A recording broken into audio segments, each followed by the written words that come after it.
Meus irmãos e irmãs, uma boa noite. Vamos fazer uma oração para iniciarmos este momento de estudo. Senhor, nós confiamos este tempo totalmente, Senhor, debaixo do Teu nome. Entregamos a Ti esta hora, pedindo que o Teu Espírito governe sobre ela, especialmente nas nossas vidas, nas nossas mentes, nosso coração.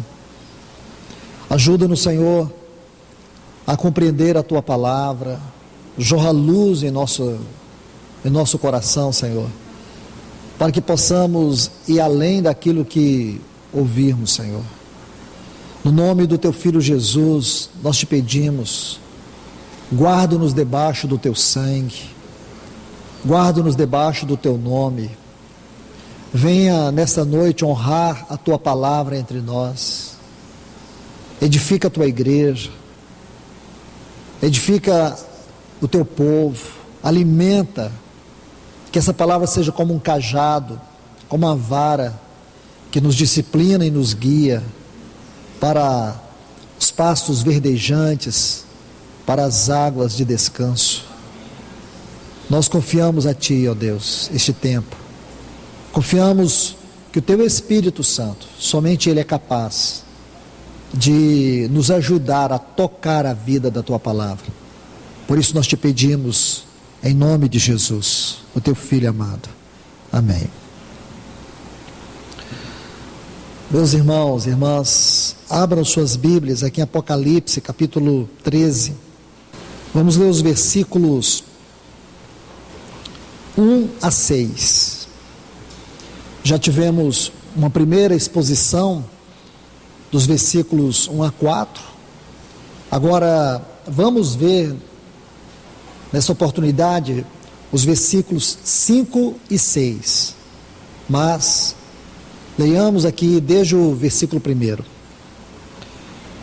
Parei sobre a areia do mar e vi subir do mar uma besta que tinha 10 chifres, 7 cabeças, e em seus chifres 10 diademas, e sobre suas cabeças um nome de blasfêmia.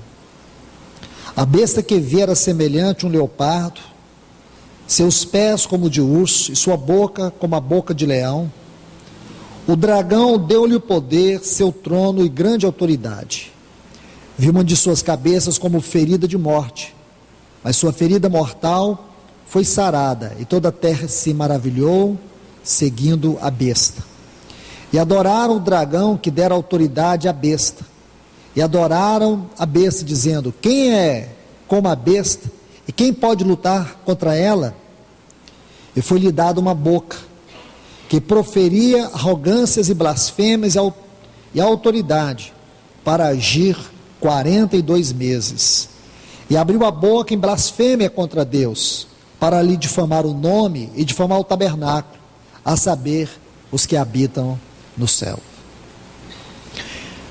Estes dois textos, versículos 5 e 6, são os que iremos estudar nesta noite. Amados irmãos, irmãs, vamos adicionar aqui, eu gostaria que vocês estivessem escrevendo, observando os detalhes. Eu creio que se há alguém aqui que não veio na reunião passada, quando você leu comigo os versículos de 1 a 4, deve ter saltado aí da sua mente uma série de perguntas, né? O que significa essa besta? O que são esses 10 chifres, essas 7 cabeças, esses 10 diademas? O que é isso? Bom, eu não vou repetir. É só você então estudar, ir no estudo que foi ministrado, porque todos estes detalhes já foram explicados. O que significa aqui a besta semelhante a um leopardo, seus pés como de urso, a boca como boca de leão? Tudo isto já foi explanado. Não há necessidade. E não foi apenas explanado aleatoriamente. Tudo isso foi colocado com fundamento bíblico, com passagens bíblicas, ligando de maneira precisa uma coisa na outra. Então os irmãos entendam isso. A única forma é vocês procurarem acesso à palavra que foi ministrada, a palavra anterior. Agora, dando continuidade, eu gostaria de adicionar um texto aqui para ganharmos mais luz, que está em Apocalipse capítulo 16, o versículo 13, diz assim: vi sair da boca do dragão e da boca da besta. O dragão também nós estudamos, vocês se lembram muito bem, a interpretação para esse dragão está no capítulo 12, aqui de Apocalipse. Vi sair da boca do dragão, da boca da besta e da boca do falso profeta, 3 espíritos imundos, estão vendo aqui, semelhante a rãs. Observe isto, muito claro. E este texto nos ajuda a ganhar mais luz sobre o que nós estamos acabando de ver. Voltemos para Apocalipse 13, vamos continuar buscando mais textos para nos ajudar a interpretar isso aqui. Apocalipse capítulo 13, aqui nesse texto que acabamos de ver, por favor, foi-lhe dada uma boca que falava palavras de arrogâncias e blasfêmias, e foi-lhe dado grande autoridade para atuar durante 42 meses. Por favor, meus irmãos e irmãs, vamos colocar os textos que eles estão de forma íntima ligado a esses textos. Lembrem-se, eu disse a vocês que é importante agora ler o capítulo 2 e o capítulo 7 do livro de Daniel. Meus irmãos e irmãs, peço a vocês encarecidamente, leiam esses capítulos quantas vezes for preciso. Sublinhe as frases, sublinhe aquilo que é importante, que você vai ver que está intimamente ligado com este capítulo 13.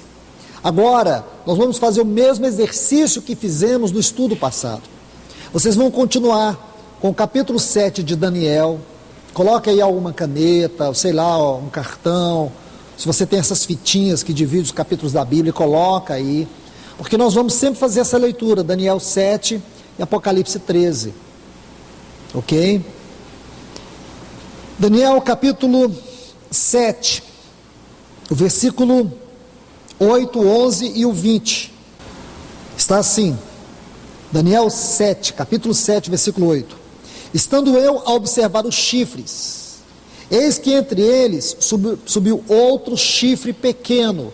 Nós já estudamos sobre esse chifre pequeno, foram 3 palavras ministradas. Se você ainda não teve contato com nenhuma delas, você precisa ter desde o primeiro estudo. Embora nós começamos juntos aqui sobre o último avivamento, mas o Senhor ainda não permitiu, Ele está permitindo nós vermos o cenário mundial que está se formando e que vai se formar, e depois de entender essa casta, nós vamos compreender a necessidade deste grande avivamento. Mas agora nós estamos vendo sobre o último grande império mundial, o anticristo. Então, nós temos aqui uma referência ao império, mas também a uma pessoa. É importante nós sabermos disto. E o Senhor, de alguma forma, o Senhor deseja que nós compreendamos isto. Por quê? Porque nós, os cristãos, de maneira geral, estamos como aquelas virgens nécias, desapercebidos. Ninguém se importa, ninguém se preocupa. Muitos gostam da escatologia só por curiosidade. Nada muda, mas nós temos que mudar, irmãos. Nada muda, mas nós temos que mudar. Se as pessoas não mudam, vamos mudar nós. Se alguns não querem, queira você. Se alguns não anelam, anele você. Que o Senhor possa ganhar o coração dessa igreja, que o Senhor possa ganhar o meu e o teu coração. Amados irmãos, vamos prestar atenção com todo cuidado, cada detalhe, porque já vimos, desde Daniel capítulo 8, o Senhor ele faz muito isso na sua palavra, e faz para um testemunho específico. Ele traz uma profecia, e ela tem uma duplicidade em seu caráter. E nós temos a oportunidade grandiosa, irmãos. Nós não temos o direito de ser ignorantes. Você pode abrir a história. Olhe lá o capítulo 8 de Daniel. Aquela profecia, ela teve um cumprimento parcial e depois terá um cumprimento final. De fato, aqueles reinos existiram. Assim também no capítulo 7 aqui. De fato, esses reinos que são tipificados por esses animais existiram. Você nem precisa da Bíblia para poder ver isto. Se você ler a história, você vai ver isto. A necessidade da Bíblia só para aqueles que querem ler profecia e querem se preparar, se ajustar, se qualificar de maneira adequada para esse tempo do fim. Então, meus irmãos, não é brinquedo, não é brincadeira. Se você abre sua Bíblia em Mateus capítulo 24, da mesma forma, o Senhor Jesus vai usar essa didática profética. Ele vai falar das profecias que estavam próximas de se cumprirem, e elas passaram a se cumprir a partir do ano 70. Por isso muitos veem uma certa complexidade neste apocalipse sinóptico, que é o capítulo 24 de Mateus, porque algumas partes, ou ali, nós temos algumas sessões proféticas naquele capítulo, que diz respeito àquilo que aconteceu a partir do ano 70, isso está na história.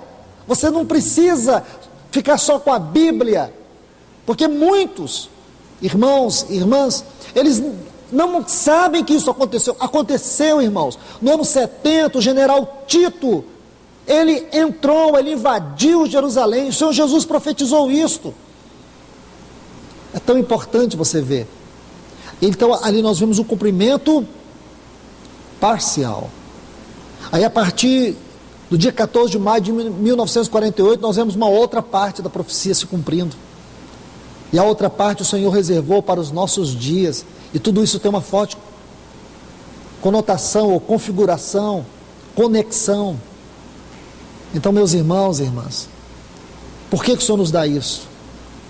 Porque nunca vai ter um avivamento, irmãos, se primeiro o lugar da palavra não for restaurado. Nós queremos avivamento, mas com os dons na frente. Nós queremos avivamento, mas com louvor na frente. Nós queremos avivamento, mas com o homem na frente. Tire essa ideia de avivamento, de acontecimentos extraordinários. O primeiro acontecimento que vai ter nesse grande avivamento é a centralidade de Cristo e da sua palavra. Então, por favor, irmãos, vamos ser bíblicos. Hoje nós estamos vendo um cristianismo que não é cristão, pregando um Deus que não é Deus, pregando um evangelho que não é evangelho, um cristianismo antropocêntrico, um evangelho recheado de manifestações que não tem nada a ver com o ensino do Senhor Jesus, dos apóstolos. Nós precisamos ser bíblicos. A única coisa que eu estou pedindo para os irmãos, voltemos para a palavra, olhemos para ela, porque nunca houve um tempo mais difícil de se pregar o evangelho do que este que nós estamos vivendo. A todo tempo, a toda hora, nós estamos vendo o inimigo tentando destruir e diluir a palavra de Deus. Ainda o Senhor tem nos dado um céu aberto.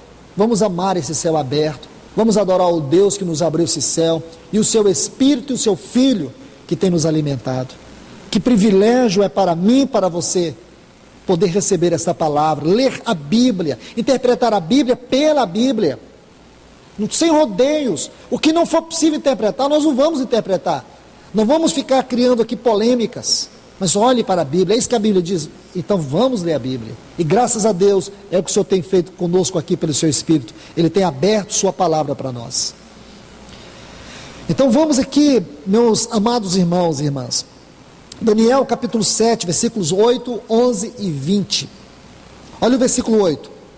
Estando eu a observar os chifres, eis que entre eles subiu um chifre pequeno, diante do qual 3 dos primeiros chifres foram arrancados. E eis que neste chifre havia olhos como os de homem, e uma boca que falava insolência. Olha essa frase, uma boca que falava insolência. Então, se nós olharmos a profecia do ponto de vista histórico, isso já se cumpriu. Aqui é uma referência àquilo que aconteceu na história. Então você tem a história aqui a partir da Babilônia, Depois nós temos a história a partir dos medo-persas. Depois nós temos a história a partir dos gregos. E depois nós temos a história a partir dos romanos. Isso está registrado de maneira impressionante nos capítulos 2, 7 e 8 de Daniel. Olha o versículo 11. Então estive olhando por causa da voz, das insolentes palavras que o chifre proferia. Esse chifre aqui é uma figura dessa besta do capítulo 13 de Apocalipse. Estive olhando e vi que o animal foi morto e seu corpo desfeito entregue para ser queimado. Lembra que lá em Apocalipse 13 diz que ele foi ferido com uma ferida mortal? Agora olha o versículo 20. E também a respeito dos 10 chifres que tinha na cabeça, e do outro que subiu, que é o chifre pequeno, diante do qual caíram 3 reis, daquele chifre que tinha olhos e uma boca que falava com insolência, e parecia mais robusto do que os seus companheiros. Qual o objetivo da profecia aqui? O objetivo da profecia é nos mostrar o caráter deste império vindouro, o caráter deste homem da iniquidade, que ele vai vir e vai encantar o mundo. Meus irmãos, se uma pessoa não tem visão celestial, se uma pessoa não tem nenhuma intimidade com a palavra de Deus, se uma pessoa não tem anelos de piedade, se uma pessoa, na verdade, vive a vida cristã e nem sabe por que vive essa vida, não sei nem se isso chama-se vida cristã, mas de repente para alguns, a superficialidade e a apostasia é sinônimo de vida cristã. Não é. Eu encorajo os irmãos a irem aos pés do Senhor e perguntar para o Senhor se isso é vida cristã. Ele vai te dizer, não é. Então, meus irmãos, muitos que estão vivendo assim, eles não conseguem interpretar, entender, compreender, receber estas palavras. Apenas passa na mente deles e dilui e acaba. Peço ao Espírito Santo que te ajude a ver isso com mais propriedade. Sabe por quê? Porque quando esta palavra entrar dentro de você, você vai discernir melhor as coisas. Você vai ver as coisas com mais profundidade, com mais significado. Você não vai ficar aí sendo uma vítima deste governo maligno que sutilmente ele já foi infestado, ele já penetrou, ele está aí em todas as áreas deste mundo como sistema, aprisionando pessoas, amarrando elas, dominando sua vontade, sua mente, suas emoções. Por isso nós precisamos, irmãos, que o Senhor restaure os nossos afetos, que o Senhor restaure a nossa mente, renove a nossa mente. Senão, nós iremos andar de acordo com a forma, com o modelo deste mundo, e não de acordo com o padrão de Deus. E o homem, ele se torna semelhante àquilo que ele ama. Essa é uma frase do irmão A.W. Tozer. Nós nos tornamos semelhante àquilo que amamos. Que Deus nos guarde disso. Veja, esses textos que lemos até aqui, nós temos que tomar esses textos, escute bem, aqui estamos falando de uma boca que vai falar impropérios ou blasfêmias contra o nome de Deus, contra o tabernáculo de Deus e quanto àqueles que estão nos céus. Então nós temos que traduzir e interpretar isso à luz dos nossos dias. E se você observa aqui, o que significa é que esta besta, este anticristo, este que se coloca no lugar de Cristo, esse que foi ferido com uma ferida mortal, mas ele vai reviver, porque ele vai dissimular tudo aquilo que é inerente a Cristo, ao seu caráter e à sua pessoa.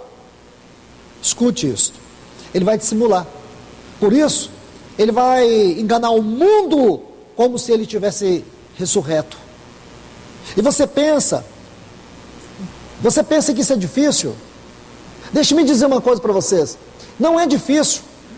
Irmãos, o mundo já está em trevas, mas eu me refiro à igreja. Você acha que a igreja hoje vai, como ela está hoje, de maneira geral, você acredita que ela vai ou não aceitar esse anticristo? Pois eu vou te dizer, vai. Porque muitos que não têm poder, coisa nenhuma, conseguem arrebatar multidões. Olha aí. Olha os programas de televisão. Como é que você vê pessoas sem nenhum conteúdo bíblico? Os mais populares, os que têm os maiores templos, locais de reunião nesse país, conseguem arrebatar milhares de pessoas, vendendo o seu suor. Vendendo o seu suor. Eu vi com meus próprios olhos, certa feita, eu estava num hotel e liguei a televisão para achar um programa evangélico. Não tinha nada, só tinha o desse cidadão. Eu vi quando ele passava, as pessoas aos pés dele, passando o lenço no sapato dele, passando do rosto. Eu desliguei a televisão e caí em prantos. Mas irmãos, você acha que essa igreja que está aí não vai aceitar esse anticristo? Você acha? Ela já aceitou. Eles não querem Cristo, eles não querem caminho da cruz. Eles querem viver enganados. A troco de quinquilharia, eles dão a vida deles. Eles dão o carro deles, eles dão a casa deles, dão tudo. Imagine. Olha o que tem acontecido, irmãos. Será que nós não estamos sabendo? Todos nós sabemos. Olha esse espírito do engano que tem vindo do inferno. Há um desses que está aqui no Brasil, que talvez seja um dos mais populares, e sua denominação, sua mesma, a igreja dele, é uma das que mais tem crescido numericamente, produzida, gerada através desse espírito do engano. Ele tem pregado contra Jesus, ele tem falado sobre o primeiro milagre de Jesus, ele é a favor do aborto e tenta ainda provar biblicamente porque ele é a favor do aborto. Como pode? Você acha que as pessoas não vão aceitar o anticristo? Mais polido? Porque, irmãos, as pessoas querem o poder, elas querem familiaridade com o poder. Você pensa que as pessoas gostam de dinheiro? Não, elas gostam do poder. Elas podem morrer miseráveis ali em torno do poder, mas o importante é se elas estão envolvidas nele. Ele pode tirar tudo delas, elas podem passar fome, mas só o fato de estar naquela coisa luxuosa, aquela torre de Babel, ou aquela Babilônia. Meus irmãos, cuidado. Eu insisto com vocês, voltemos para a palavra de Deus. Vamos voltar a viver o cristianismo puro e simples, o que o nosso Senhor nos ensinou lá atrás. Então essa besta aqui, com essas palavras insolentes, ela nos fala dos meios modernos de comunicação, onde Satanás tem difundido sua mentira, tem ultrajado a justiça, tem ensinado suas falsas doutrinas, pervertendo o caráter de Deus e do Evangelho. O que você está vendo hoje é justamente uma obra das trevas, que tem afrontado o caráter de Deus, tem afrontado a igreja de Deus, tem afrontado os santos, de maneira geral. E isso vai intensificar, irmãos. Vou te falar uma coisa, vai chegar um momento que o mundo vai ter nojo do nome de Deus, da igreja de Deus, do santuário de Deus, de tudo aquilo que é pertinente, inerente ao seu caráter santo. E é neste mundo de trevas, é neste caos que ele vai surgir. Ele vai surgir porque primeiro ele vai denegrir, ele vai ultrajar, e como tem feito, o mundo hoje caminha assim. O mundo hoje caminha assim, a moral está no lixo, a verdade está no lixo.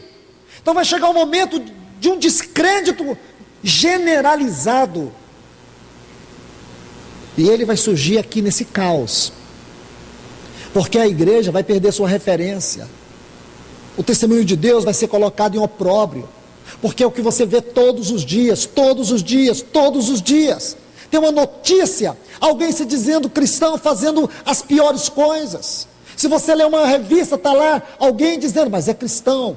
Como foi domingo no Fantástico, falando daquele pastor lá em Campo Grande, roubando o cheque das pessoas.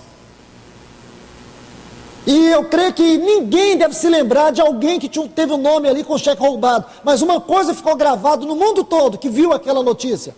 Era um cristão. Se você me perguntar o nome dele, eu não sei. Eu também sou um desses. A única coisa que eu sei é que ele foi chamado de cristão. Porque isso atinge Deus, isso atinge eu e você, isso atinge o nosso Senhor Jesus. Então, meus irmãos, quando é que nós vamos acordar? Quando? Nós já temos que estar atentos, firmes. Porque esse mundo já está em densas trevas. Ou você está vendo alguma luz nesse mundo? Olha na política, tem alguma luz para você? Olha na economia, você tem alguma esperança nela? Não falo só do Brasil, no mundo todo. Imagine, irmãos, como a Bíblia é clara, como ela tem nos mostrado as coisas com tamanha clareza. Mas vamos avançar. Eu quero chamar a atenção de vocês aqui em Apocalipse 13 para um outro detalhe que para mim é muito importante aqui. Veja que diz assim: foi-lhe dada uma boca que falava palavras arrogantes, blasfemas.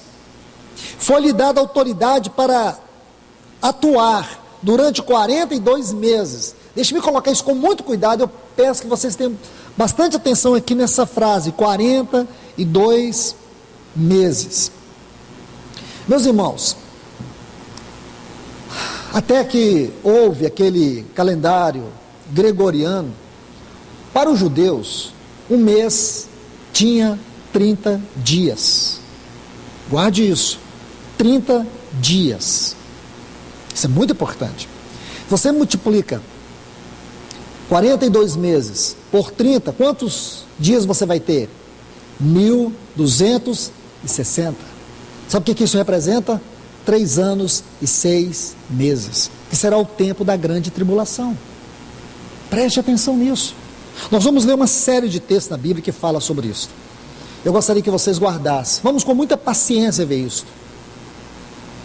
Olhe bem, vem comigo aqui, Apocalipse capítulo 11, o versículo 2. Mas deixa de parte o átrio exterior do santuário. É uma profecia muito importante isso aqui, viu, irmãos? Mas eu não vou entrar em detalhes, porque senão nós vamos mudar o foco. Então vamos ficar bem concentrados naquilo que nos interessa para esta noite. Esse capítulo 11, eu adianto para vocês, ele tem uma forte conotação com o povo judeu. Com o povo judeu. Então preste atenção. Com profecia para Israel. Agora escute aqui: mas deixa de parte o átrio exterior do santuário, e não meças, porque foi ele dado aos gentios, este por 42 meses, calcarão aos pés da cidade santa. Está vendo essa palavra calcarão? É esmagar. Porque, creio eu, irmãos, e há propriedade bíblica suficiente para afirmar isso, a nação de Israel, ela vai experimentar sim uma grande prova nesse tempo do fim. Irmãos, este povo tem uma singularidade especial para Deus. Se você observar, tanto na história, como na Bíblia, e os dias atuais, você vai ver que este povo é um povo especial neste mundo. Meus irmãos, eu estive em Israel, muitas coisas chamaram a minha atenção. Mas uma delas foi uma certa feita que eu fui numa sinagoga, e era à tarde. Eu vi várias pessoas lendo ali, alguns orando e alguns cantando. Eu perguntei para uma pessoa, para um judeu lá, o que elas estavam fazendo. E ela me disse assim: essas pessoas estão esperando o Messias. Elas estão orando desse jeito, todos os dias, para que o Messias volte, para que o Messias venha. Estão cantando para Ele. Sabe, irmãos, naquele momento eu parei ali. Eu fiquei pensando: será que nós, aqui no Brasil, temos orado com tamanha intensidade, temos cantado para que Cristo volte? Olha a revelação que nós temos, irmãos. Eles têm uma revelação lá do Velho Testamento. Aí, quando fui ao Muro das Lamentações, eu vi a mesma cena. E vi a mesma cena deles ali, cantando, orando, o tempo todo, parecendo uma reza. Fiz a mesma pergunta e tive a mesma resposta. Eles estão orando, eles estão chorando, para que Deus derrube aqueles muros, para que todo aquele pátio seja dado de volta para eles, e para que o templo seja reedificado. E eles sabem que isso só vai acontecer quando o Messias vier. Eles estão orando, eles estão esperando. Isso chamou a minha atenção, irmãos. E perguntei, quando eu estava na sinagoga, quantas vezes que eles faziam aquilo.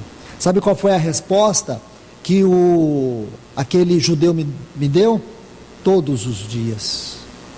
Falei, quantas horas que eles ficam aqui? Ele disse, geralmente eles ficam uma parte do dia.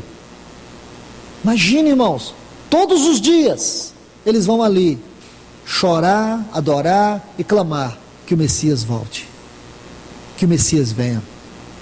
Que coisa, né, irmãos? E você vai dizer que essa nação não é de Deus? Ela é de Deus. Esse capítulo 11, ele tem uma particularidade com o povo de Israel. Nós vamos seguir lendo. Olha o versículo 13 aqui. Darei as minhas duas testemunhas que profetizem por 1260 dias. 1260 dias são 42 meses de 30 dias, vestidas de pano e saco. É outra pergunta que eu creio que já está saltando da mente de vocês. Quem são essas duas testemunhas? Eu não sei. Não sei. Eu seria desonesto vocês se eu ficasse assim, não, eu acho que é Elias e Moisés, como dizem muitos. Eu não acredito que seriam, ou que estes dois aqui, essas duas testemunhas, tem alguma possibilidade de ser Elias e Moisés. Mas alguém que veio no mesmo Espírito Santo, aquele mesmo Espírito de Deus, que ungiu Moisés, que ungiu Elias, ele também vai ungir essas duas testemunhas. Ok? Então, por favor, os irmãos não fiquem ansiosos para saber isso não. Deixe-me dar alguns textos para vocês. Vocês querem escrever? Então eu vou dar os textos que vai ajudar vocês a interpretar. Por exemplo, se você ler o versículo 5 aqui do capítulo 11, coisa que eu prometi para vocês que eu não iria abrir esse capítulo, senão a gente vai perder o nosso foco, mas eu peço para vocês, por favor, me tolere um pouco, só para a gente fechar esse parênteses, aí vocês vão passar uns dias aí matando a curiosidade. Quem são essas duas testemunhas? Chegue à conclusão vocês mesmos, tá bom? Eu não sei. E não vi ainda algo que pudesse me satisfazer. Mas aqui eu creio que esse texto vai produzir alguma luz. Olhe bem o versículo 5 aqui do capítulo 11. E se alguém quiser causar-lhes dano, sairá fogo da boca. Lembra? Olha aqui, já é uma chave. 2 Reis, capítulo 1, versículos 10 e 11.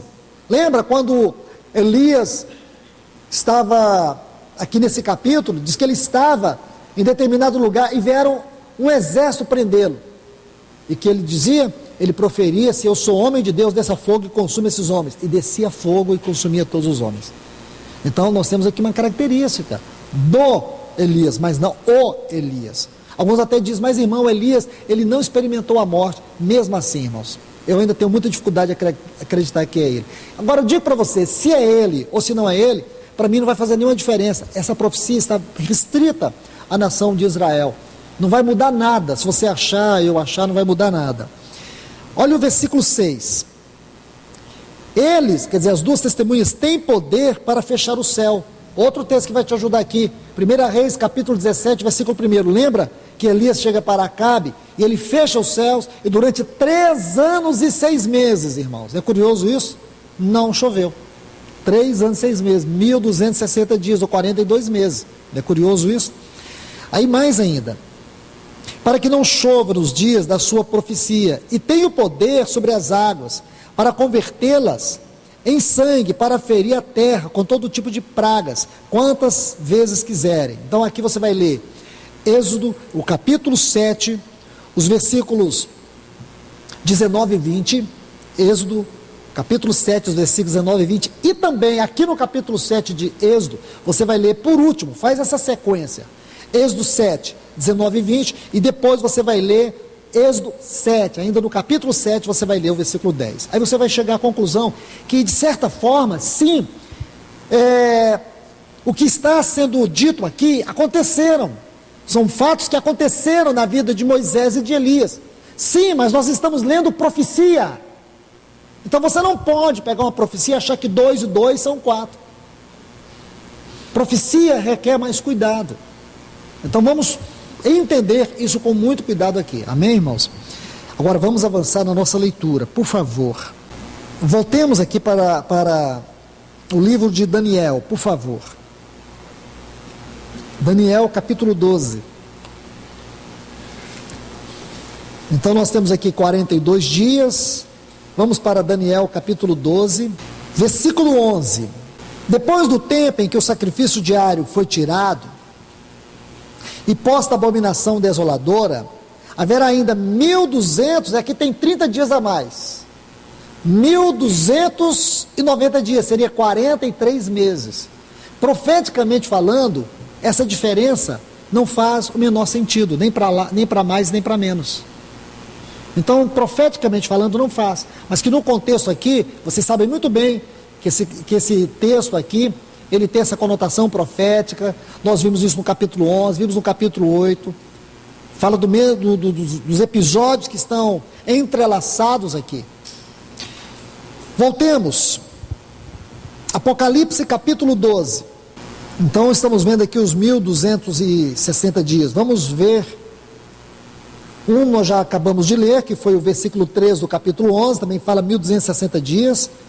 Apocalipse capítulo 12, o versículo 6. A mulher, essa mulher que é uma figura da igreja, porém fugiu para o deserto, onde lhe havia Deus preparado lugar, para que nele a sustentasse durante 1260 dias. Então, dois textos têm que estar juntos aí. Esse aqui que eu acabei de ler com vocês, Apocalipse 11, 3 e Apocalipse 12, 6. Esses dois textos têm que estar juntos, vocês colocam juntos aí. Agora, como eu sei que vocês estão com o capítulo 7 de Daniel aberto aí, então vamos ler Daniel capítulo 7.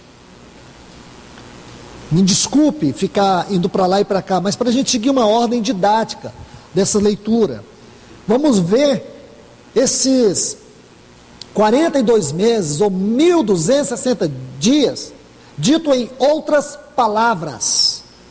Daniel capítulo 7, o versículo 25. Proferirá palavras contra o Altíssimo, magoará os santos do Altíssimo e cuidará em mudar os tempos e a lei. E os santos lhe serão entregues nas mãos. Então talvez essa frase, os santos aqui, seja uma referência àquilo que nós acabamos de ler em Apocalipse capítulo 11, que é uma referência a Israel. Aí diz assim, por um tempo, um ano, 2 tempos mais 2 anos e metade de um tempo, 6 meses. 3 anos e 6 meses. Daniel, capítulo 12,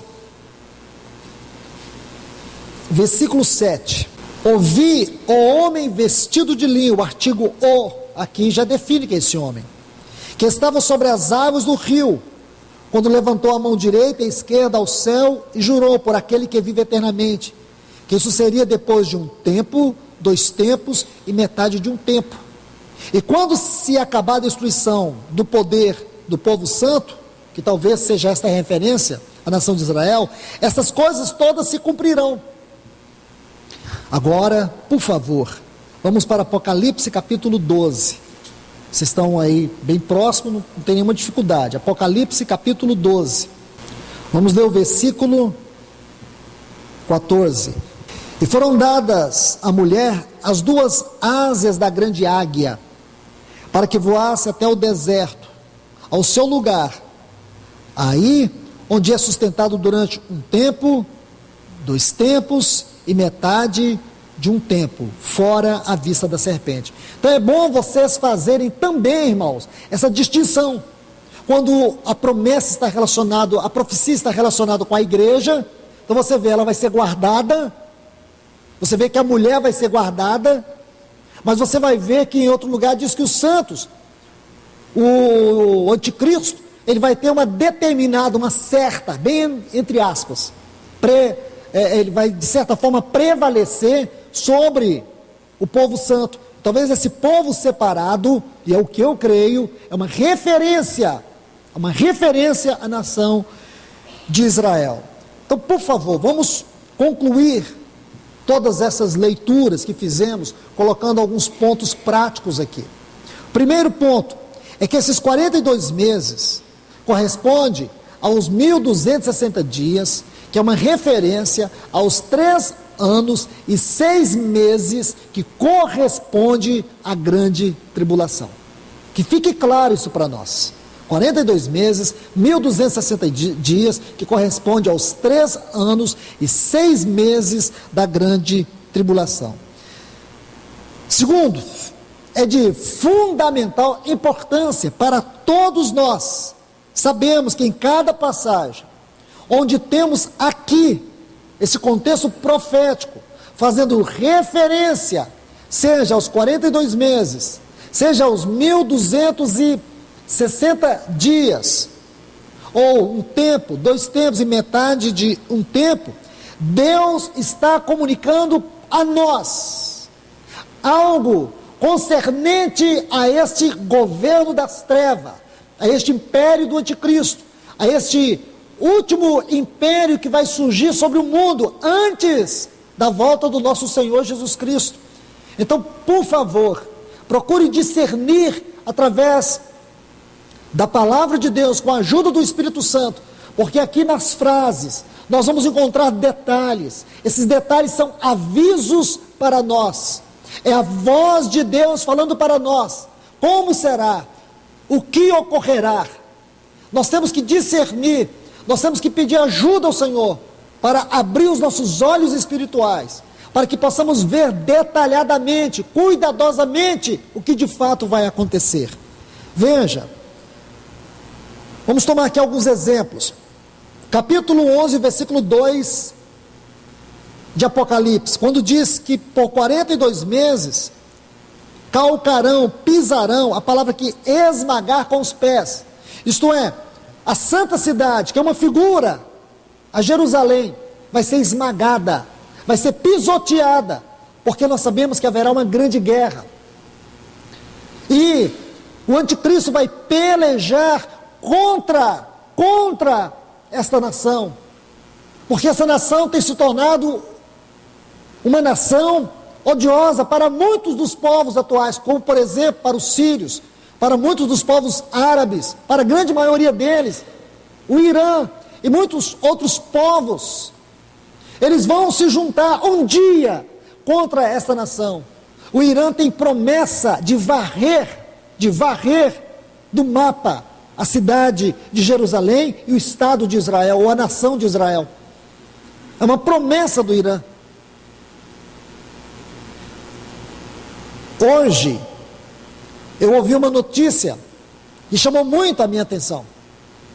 E domingo ouvi outra também muito importante sobre o Estado Islâmico.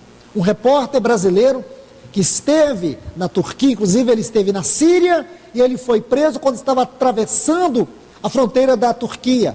Então ele trouxe uma reportagem muito importante, ele diz assim, que metade da fronteira da Síria com a Turquia está tomada pelo exército turco e a outra metade pelo Estado Islâmico. E hoje, no jornal da UMA, da Rede Globo, mostra o avanço do Estado Islâmico na Síria.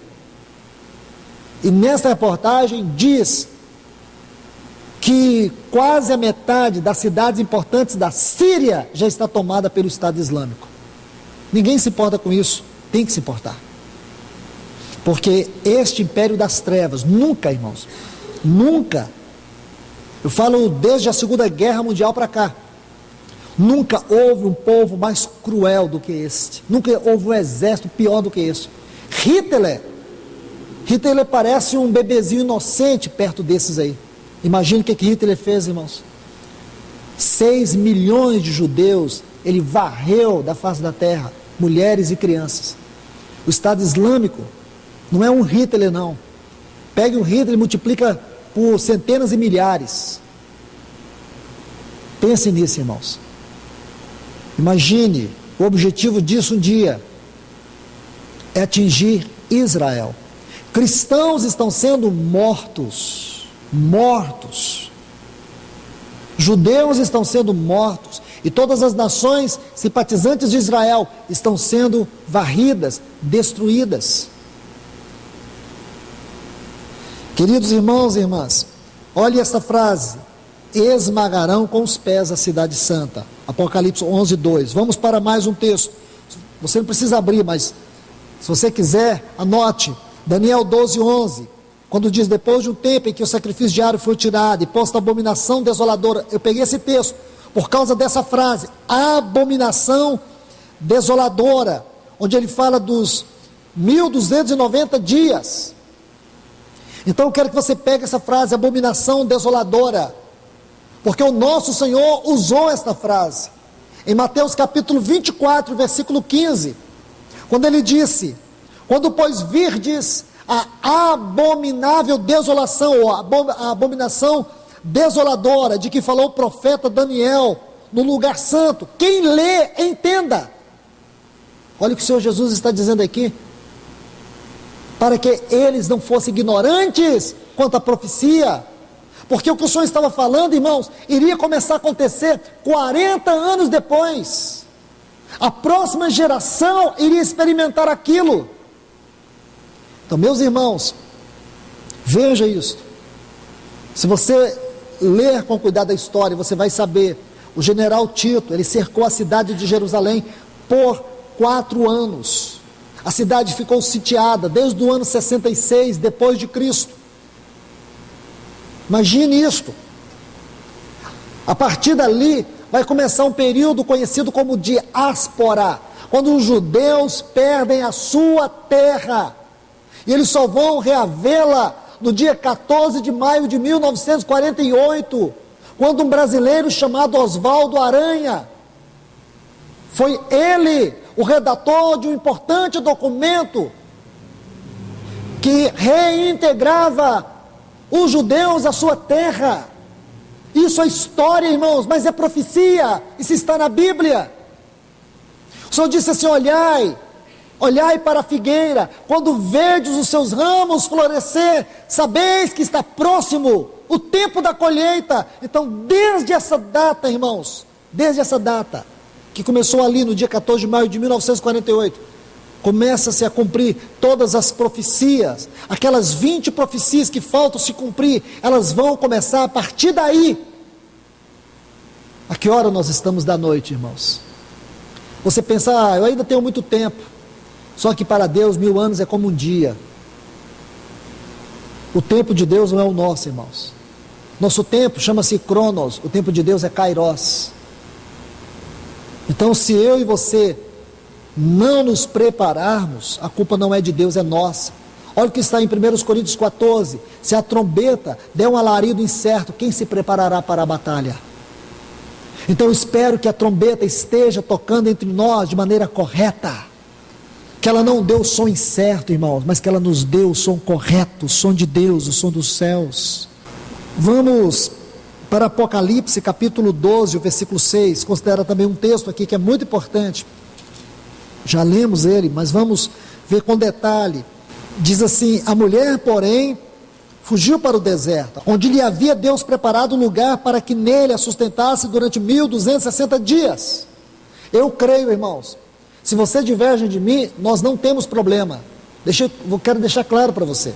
Se você acredita que a igreja vai ser tirada antes da grande tribulação, amém. Eu só quero te falar: prepare-se. Prepare-se. Mas prepare-se mesmo, porque está mais perto do que você imagina. Porém, eu creio que a igreja vai passar pela grande tribulação, e creio, de acordo com como está nesse texto, e muitos outros, ela será guardada. Porque antes que Israel entrasse em Canaã, Deus os fez passar pelo deserto. E Deus os guardou no deserto. Deus cumpriu sua palavra com eles, eles que não foram fiéis com Deus. Mas Deus cumpriu. Deserto não tem água, e Deus derramou água. Deserto não tem provisão de alimento, e Deus abriu os céus e mandou carne para eles, mandou o maná para eles, mandou o café da manhã todos os dias. É esse Deus que nós vamos experimentar nesses últimos anos, nessa última fase da obra de Deus, irmãos. Um Deus que eu e você precisamos conhecer mais dele.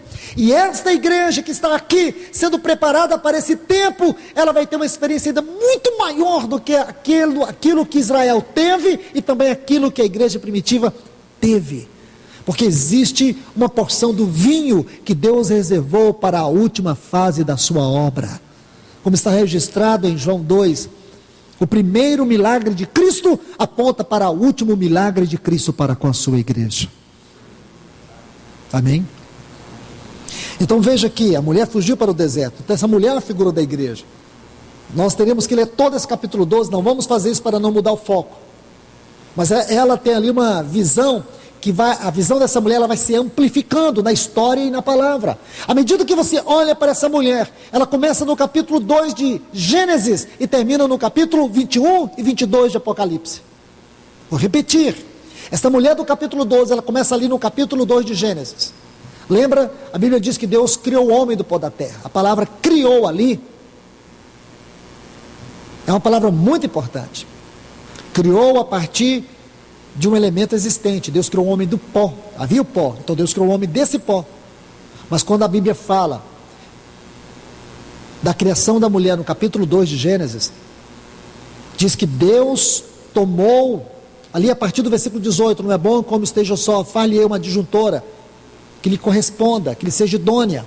Aí a Bíblia diz que Deus levou Adão ao sono, e da costela dele, criou, a palavra ali, a tradução dela do hebraico é edificou uma mulher, porque aquela mulher é uma figura da igreja. O homem foi criado, porque quando Deus criou Adão, ele estava pensando em Cristo, e quando Deus criou Eva, estava pensando na igreja, porque Cristo e a igreja é a glória do supremo e eterno propósito de Deus. O propósito que ele estabeleceu em si mesmo, de ter uma família constituída de muitos filhos, que seu espírito tivesse um templo para a sua eterna habitação, e que o seu filho tivesse uma noiva para a sua satisfação eterna. E tudo isso Deus terá nesta igreja gloriosa.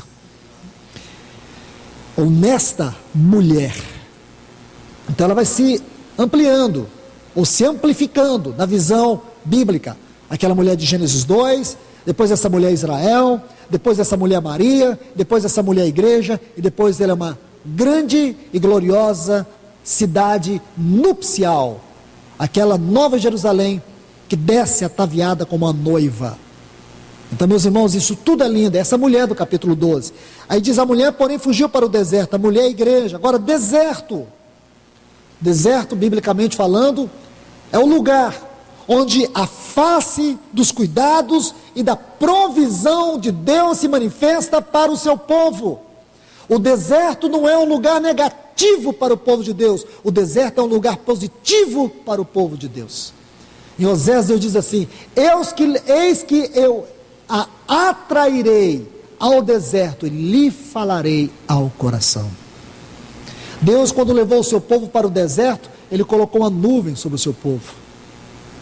De dia era uma nuvem, à noite era uma coluna de fogo. Eu não sei se você já esteve no deserto, mas se você chegar no deserto, você vai ver que a temperatura no deserto à noite ela despenca. Então de dia o sol é 50 graus por aí. Aí Deus coloca a nuvem para que aquele sol não matasse o seu povo, para que aquele povo desfrutasse do ambiente como se fosse um ambiente com o ar-condicionado ligado. À noite a temperatura despenca, Deus coloca uma coluna de fogo para aquecer o seu povo. Você quer uma prova maior do que essa? Deus vai guardar o seu povo de tudo e de todas as coisas. Ele diz assim, que ele levou essa mulher para o deserto, para que nele, veja, não é para que ele, é para que nele a sustentasse. Deus é o sustento dessa mulher descrita aqui. Deus, ele vai ser a couraça dessa mulher, vai ser a armadura dela, vai ser toda a proteção que ela precisará, vai estar nele. Irmãos, você acha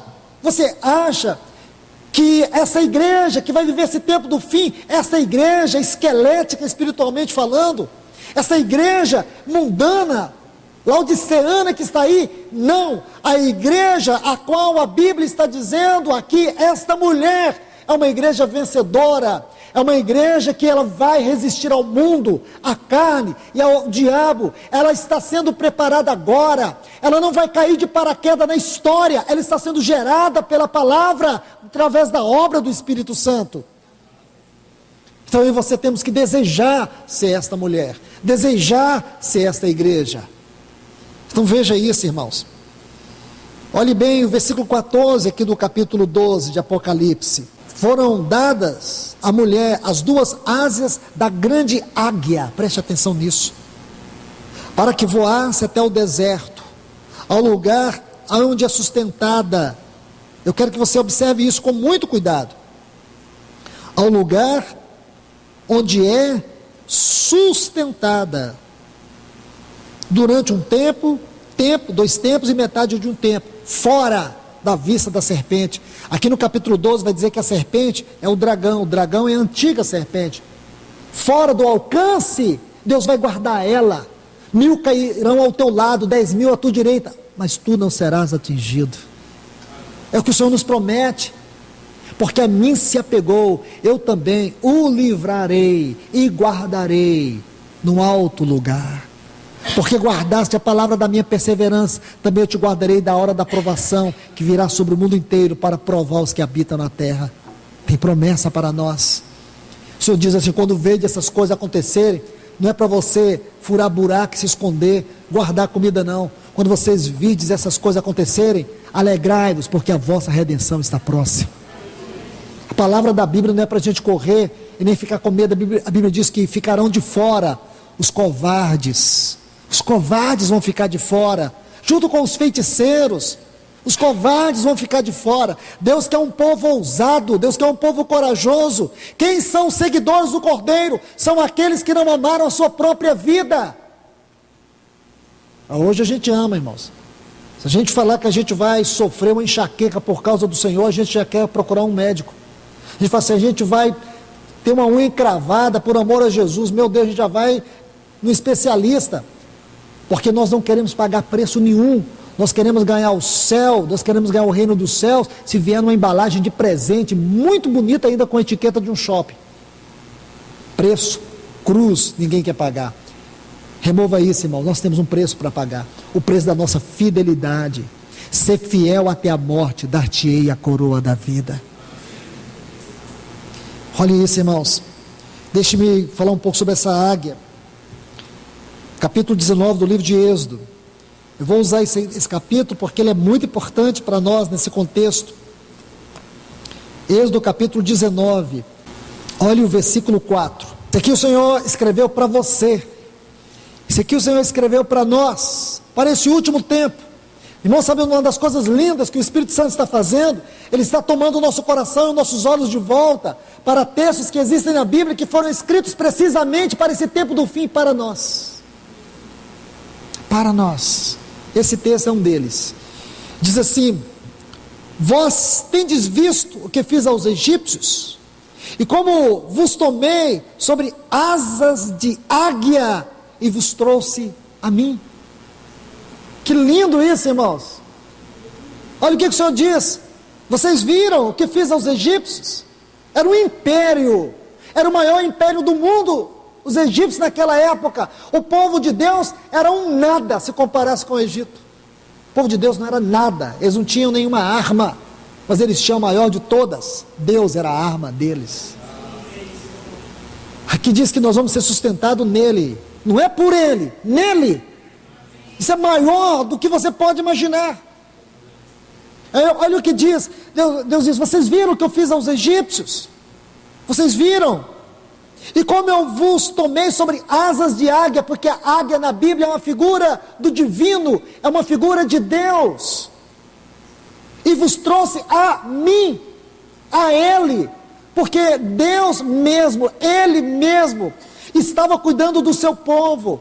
Antes que eles entrassem em Canaã, Deus os fez peregrinar uma geração, 40 anos no deserto, e Deus os guardou em 42 estações, em 42 meses, Deus vai nos guardar. Se Deus guardou o seu povo em 42 estações, Ele vai nos guardar em 42 meses. Tem alguma coisa maior do que isso para você? Isso tem que nos impressionar, irmãos. Nós não somos uma igreja qualquer, não somos um povo qualquer. Olha o Números 33, 42 estações. O que nós acabamos de ler aqui? 42 meses. Por que Deus colocou isso? Ele colocou por você, Ele colocou para você, para que você não fique desencorajado, para que você não fique desanimado. Essas palavras um dia podem tirar essa Bíblia de nós, mas não vão tirar essa palavra de dentro de nós. E o Espírito Santo nos fará lembrar de tudo, de cada palavra que o Senhor nos deu. Naquele dia Ele vai te lembrar, Ele vai te encorajar, porque essa palavra é que alimenta a nossa fé, é que fortalece a nossa fé. E nós não podemos duvidar, sabe por quê? Não é porque simplesmente Deus é Deus, mas você não está vendo Ele. Então como é que você vai poder crer? Se Deus é Deus, como é que eu e você podemos crer? Existe uma coisa que Deus dá a nós, que é do tamanho dEle, sua palavra. Então se você tiver ouvido espiritual, essa palavra vai entrar em você e vai revelar a face de Deus, vai revelar o caráter de Deus, vai revelar a promessa de Deus, vai revelar Ele mesmo, e vai dizer para você que Ele está te levando a Ele, não é nada fora dEle, não é nada que pertence a Ele que não seja Ele mesmo. Que lindo é isso, irmãos. Tudo isso é maravilhoso. Que Deus nos ajude a ver tudo isso, irmãos. Saber que a palavra dEle é fiel. O que Ele está fazendo nós não temos como entender. Mas uma coisa nós podemos, é pelo Espírito, discernir o que for possível discernir. E mesmo que nós não entendamos tudo, vamos descansar nele. Saber que aquele que habita no esconderijo, a sombra, olha a grande águia, do Onipotente descansará. Então encontre descanso debaixo dessas potentes asas, dessa grande águia, porque Ele vai te guardar. Ele vai te guardar. E eu tenho certeza, irmãos, que quando nós começarmos a ver isso com mais propriedade, nós vamos olhar para esse tempo, por mais terrível que ele seja descrito na Bíblia, nós vamos olhar com mais coragem, com mais ousadia, com mais intrepidez. Privilégio de experimentar a consumação de todas as profecias, e saber que vai ser através de nós, que Deus vai cumprir aquilo que os santos anelaram, como diz o escritor aos Hebreus, no capítulo 11, o versículo 39 e 40, por haver Deus provido coisa superior ao nosso respeito, para que eles aqui se refere a todos os santos do passado.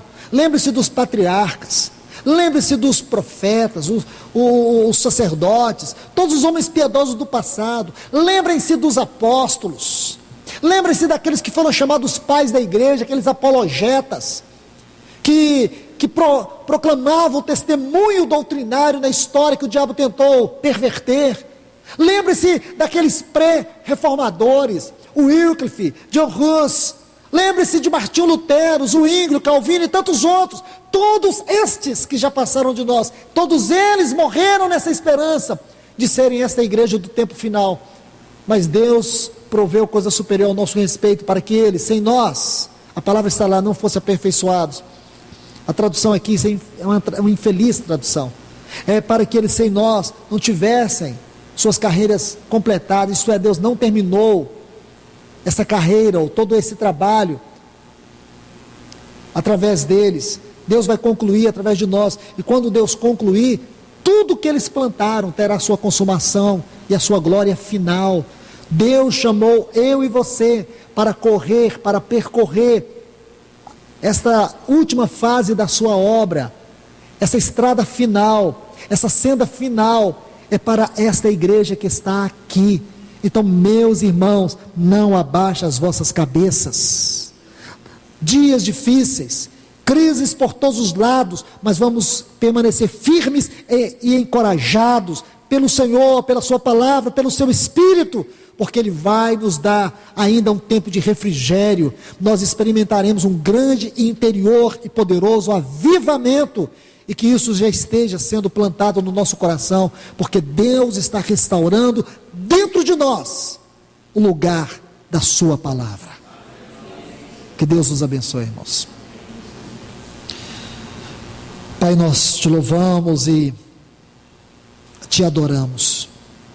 Bendito seja o grande, santo e poderoso nome do Senhor. A ti seja a glória, a ti seja o louvor para todos sempre. Nós te amamos, Senhor, e te amamos mesmo, Senhor. Obrigado por nos trazer aqui esta noite para receber tua palavra. Senhor, que essa palavra penetre de maneira íntima e profunda no nosso coração. Ó Deus, nós te pedimos, Senhor, alimenta-nos, sustenta-nos, venha nos fortalecer. Fortalece esta igreja que aqui está, Senhor, esses irmãos, essas irmãs que pagaram o preço de vir aqui essa reunião nessa noite para te receber.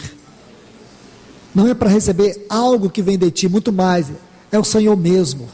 Uma igreja que quer ser alimentada de ti, da tua própria pessoa, um alimento que produz vida, que produz experiência, que produz transformação, que produz mudança de caráter. E nós queremos ser transformados por ti, na tua própria imagem, no teu próprio caráter. Nós queremos nos tornar semelhante àquilo que amamos, e queremos te amar profundamente, te amar a ponto de não amar a nossa própria vida mais do que a ti, amar a ti mais do que qualquer outra coisa. Gera em nós este amor profundo por ti, em nome do teu Filho. Em nome do teu Filho nós oramos, Senhor. Alimenta a tua igreja nessa noite com a tua palavra, em nome de Jesus, amém.